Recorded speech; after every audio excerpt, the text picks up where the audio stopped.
Dawn was cold over the Dnipro when the last Red Army columns left Kyiv in September 1941. They blew the bridges behind them and vanished east into the smoke.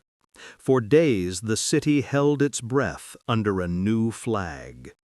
German units marched in, took quarters in government buildings, set up field kitchens in courtyards, and posted guards on Khreshchatyk, the central avenue. Kyiv looked defeated. But beneath the polished floors and behind the plaster walls, something had been left behind, wired, silent, waiting. The Soviet engineers called them object mines. The model that mattered here bore a simple code, F10. It wasn't a lump of TNT with a burning fuse. It was a box that listened. Inside, valves and relays waited for a sequence of tones sent over the air. When the right notes arrived in the right order, the device closed a circuit, and elsewhere, under a staircase, behind a load-bearing pillar, beneath a cellar arch, the charge went high order. The receiver could set off several detonators directly, or dozens via a small distribution unit. It could wait in darkness for weeks. The F-10 didn't need a man on a wire. It needed a signal. Kyiv fell to German forces on September 19, 1941. In the days before that date, Soviet sapper teams from the NKVD and regular army had prepared the city's center for demolition. They pre-placed high explosive charges in buildings likely to be occupied: administrative offices, hotels, depots, apartments along Khreshchatyk, threading cables through basements and elevator shafts, hiding receivers behind locked doors, sometimes setting mechanical booby traps as decoys. German patrols did find some of these traps as they swept key blocks on September 20 and 21, but not all. The F-100s were designed precisely for this, to outweight the first search, to appear inert, and to obey a call from far away. At midday on September 24th, the city center shuddered. The first blast, near the main post office and an arsenal of explosives, threw debris into the street and stunned the sapper detachments assigned to secure the district. Fire followed, then more explosions as secondary charges and neighboring buildings lit up. Over the next days, through September 28th, waves of remote detonations rolled across Khreshchatyk and adjacent streets. Historic facades and new concrete alike collapsed. The famous Ginsburg House, Kyiv's pre-war skyscraper, went down in a plume of dust. Churches and hotels, offices and apartment blocks burned. Residents fled with what they could carry.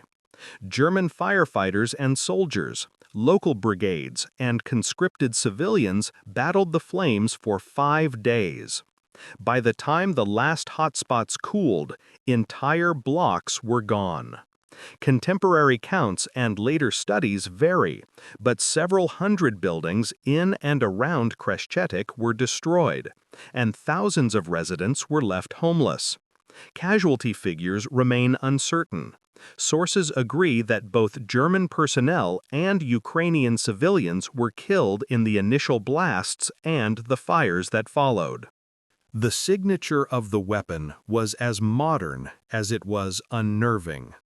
The F-100 was a true radio-controlled firing device. Its receiver listened on assigned bands in the long and medium wave spectrum. Operators could trigger it from dozens to hundreds of kilometers away, far beyond the city perimeter, using powerful Red Army transmitters. A coded sequence of audio tones acted as a key. When the receiver recognized the pattern, internal relays closed and the attached detonators fired. Designed in the interwar years and improved through the 1930s, the system represented one of the first widespread military uses of remote demolition by radio, what German reports would later call Funkminen, radio mines. Range depended on transmitter power and atmospheric conditions. With 500 to 1,000 watt stations, the reliable radius could reach several hundred kilometers. For smaller tactical sets, effective distance fell to a few dozen kilometers. The point, nevertheless, stood. The person who lit the fuse didn't need to be in Kyiv. They didn't even need visual on the target. They needed the right transmitter, the agreed code, and time. We do not know with certainty which specific transmitter sent the activation sequence for the Khreshchatyk demolitions. Soviet accounts mention multiple stations capable of the task in the fall of 1941, and while later documentation describes remote detonations in other cities being triggered from major rear-area broadcast towers, the exact origin of the Kyiv signal remains contested. What the records do show is the effect. German security reports describe an initial sense of control, some mines found, sappers confident, then sudden coordinated detonations that appeared to erupt by magic, far from any visible saboteur. Interrogations and field notes mention the discovery of receiving units labeled with Roman numerals identifying their frequency ranges, long wire antennas snaked through rafters, and additional booby traps attached to the devices to deter disarmament. In practice, these details mattered less than the result.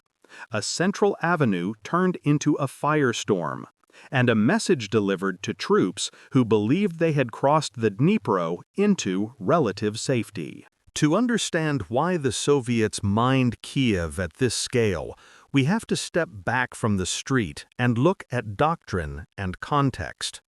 The Red Army and NKVD entered the summer of 1941 in crisis.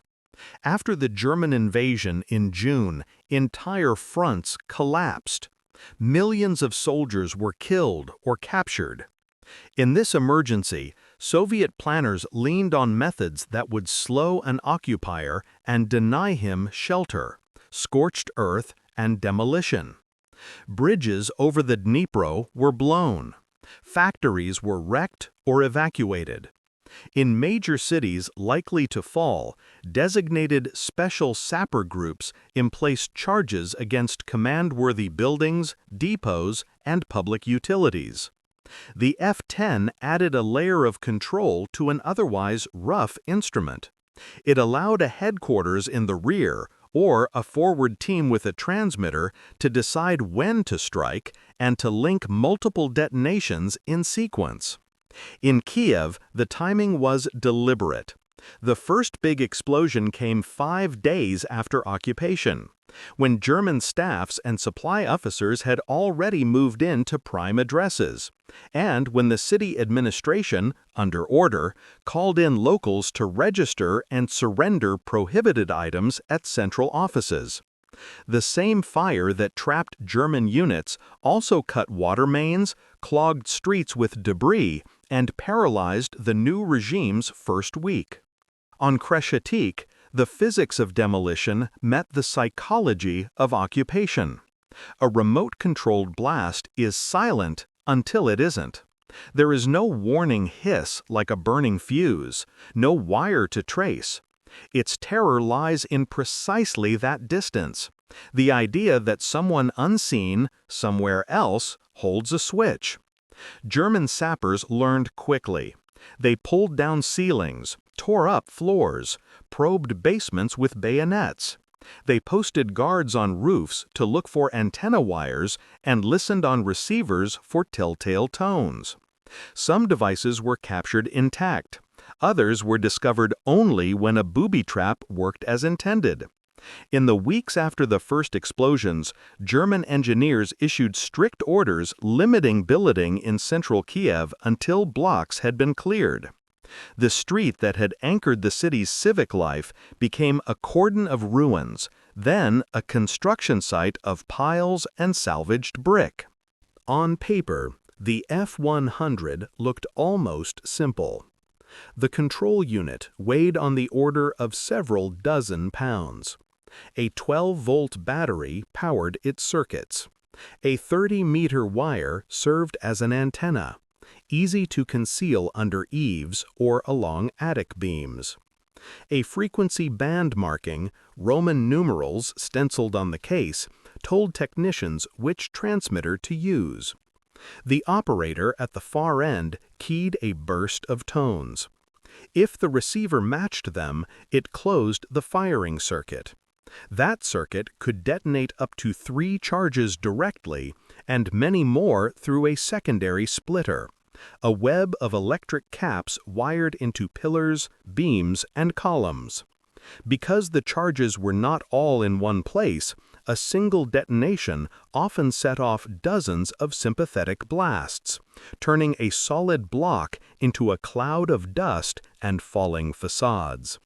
The system had enough flexibility to adapt charge weight to targets, from tens of kilograms to tons, so that a post office could be burned while a reinforced concrete building could be gutted. If the engineering is clear, the human picture is not. Kyivans who lived through the week remembered shock and confusion. They remembered the sucking silence before a wall groaned, the tremor in the cutlery, the long, wind-driven flame that chased down a corridor as if looking for something. Crowds surged away from danger, then found themselves in bottlenecks at cordons and collapsed tram lines. Families spilled into streets with bundles and documents, then saw the street itself lift and shear. Talk spread. Were the explosions German provocations? Soviet sabotage? Could fires be fought, or were they meant to burn? Rumor raced faster than the firestorm. German occupation authorities wrote a different story.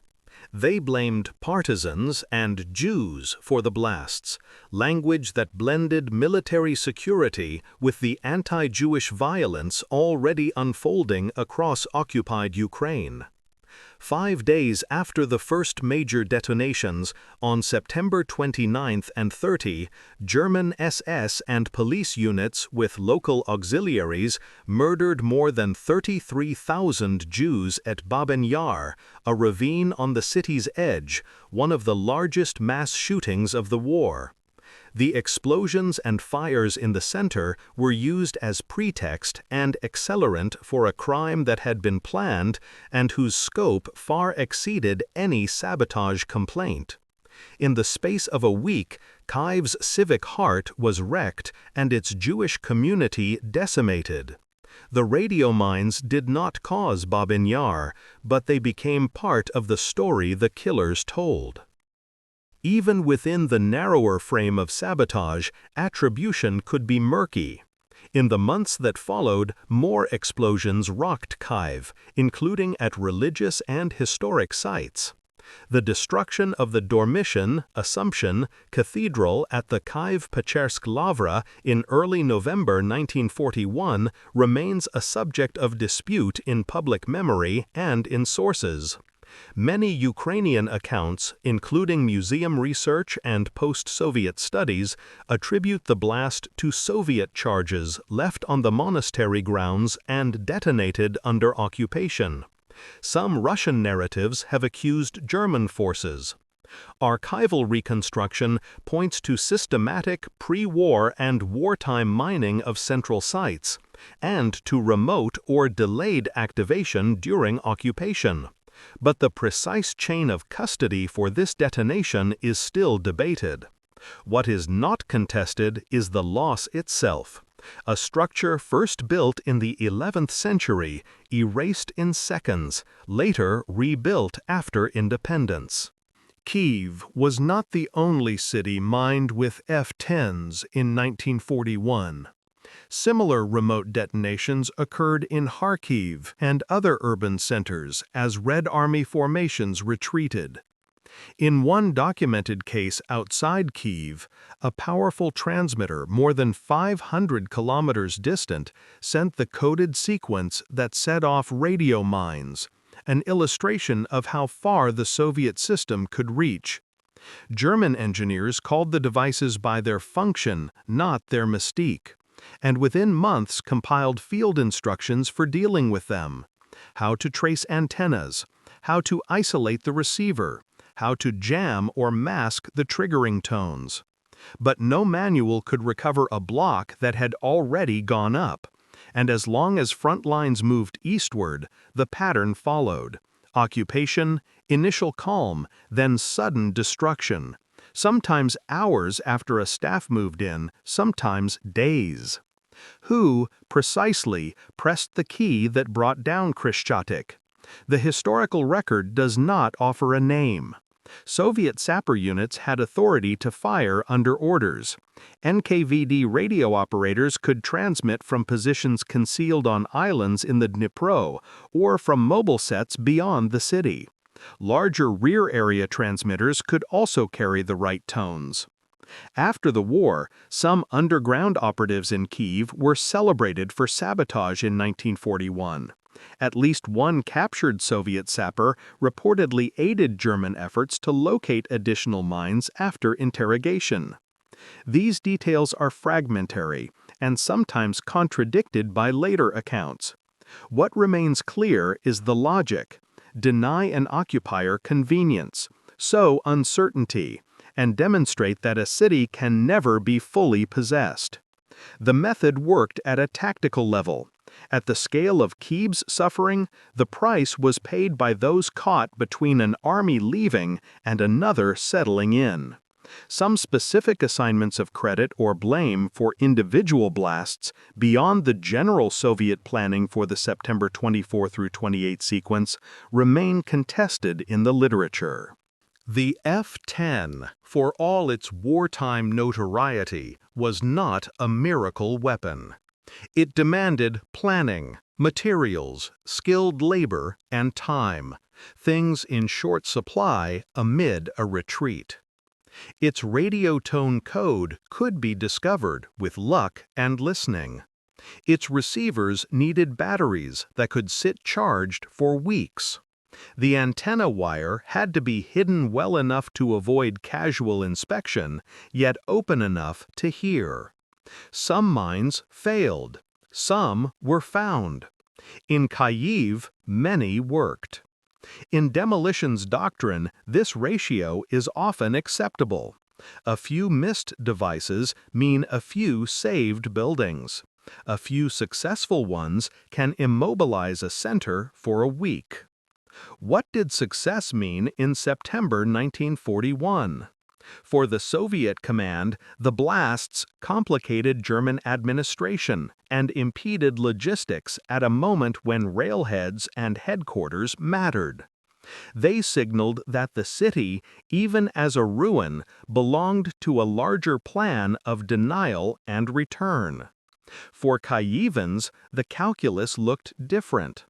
The week scarred the city's heart. Much of Khreshchatyk had to be rebuilt after the war, in a heavy neoclassical style that still defines its silhouette. The street's pre-war texture, eclectic, crowded, turn-of-the-century brick and stone, survives in photographs and drawings. If you walk there today, you can trace the line where old foundations met post-war facades and imagine a vanished block. The story of Kyiv's radio mines sits in a narrow space between technology and memory. On the one hand, the F-10 was an engineering artifact with part numbers and circuit diagrams. On the other, it is woven into lives, of families who lost homes, of firefighters and sappers who worked in collapsing streets, of clerks and officers who learned that a calm city can turn hostile without warning. It is also bound up in the politics of occupation and atrocity, The way an enemy's sabotage becomes an excuse for murder. The way a city's pain can be turned into policy. At Babin Yar, a ravine barely a tram ride from the center, the echo of those September days is still audible in the testimonies and the hollow of the ground. As a case study in remote effects, Kyiv 1941 tells us something about the evolution of modern war. Distance is a weapon. In 1941, that distance was measured in wavelengths and tone sequences, in the space between a transmitter's key and a receiver's relay. Today, the space is digital, satellite-borne, invisible at a different scale. But the principle is familiar. A signal sent from afar, a delayed effect, an adversary who thinks he is safe until the floor moves. The F-10 and its operators were not thinking about the 21st century. They were thinking about a city divided by a river and a front that wouldn't hold. They were thinking about time, how to borrow it, how to steal it from an occupier, how to force a pause. In the archives, the documents are cool and precise. Technical manuals list weight, dimensions, the length of an antenna. German reports count dead, name streets, note how long the fires burned. A historian's monograph reconstructs the rhythms of occupation, the shortages, the propaganda broadcasts, the rumor that runs ahead of fact. In memoirs, the details soften and sharpen by turns. The color of dust, the feel of hot air on a face, the way a child remembers a parent carrying a single suitcase, and a cat that would not come out from under a bed. Between these layers, the F-10 sits like its own receiver, catching signals from past to present. Walk the length of Khreshchatyk on a quiet morning, and you can still hear how a street holds memory. The new stones don't creak, the trolley wires hum a different note, and the neon bleeds a different color after rain. But beneath the traffic, there is architecture that remembers being interrupted. 1 week in late September 1941, 5 days after an army arrived, and 5 days before a ravine filled with gunfire, a series of tones came over the air. Somewhere beyond the horizon, a hand pressed a key. In Kyiv, a relay clicked, and at that click, a city learned what radio could do, not in music or speech, but in shock and fire.